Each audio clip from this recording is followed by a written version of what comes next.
It is a busy Wednesday. Wanted to get to you before the sun even rises here. It's Rich Jones in the Breaking News Center. We're following the weather changes. Nice, pretty day today. Mid-60s, dry, sunshine. But we kind of go up and down over the next several days, which is kind of typical for winter as a parade of fronts comes through the area. We are tracking a late weekend front. It does bring maybe a significant chance for rain and a big cool down for early next week. Early first alert on a very chilly MLK Day parade and early holiday abbreviated work week for next week.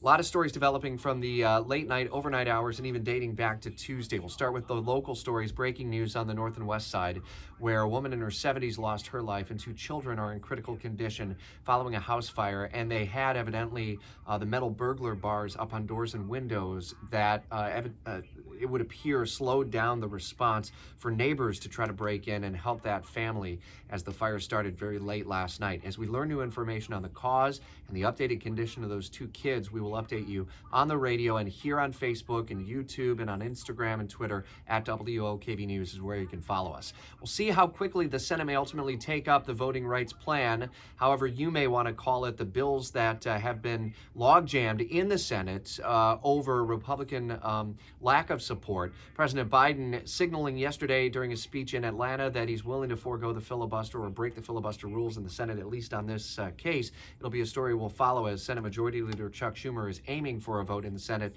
as early as the King holiday.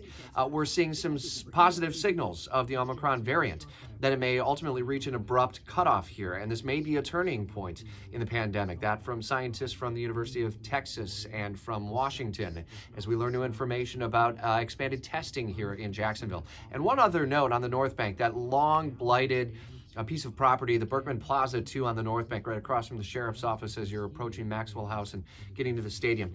Maybe, just maybe, in the next month it comes down. $1.2 million coming from council to ultimately settle some issues and maybe moving that next step of development forward so it can finally be raised after all these years. These and other stories updated during Jacksonville's morning news and in the WOKV app.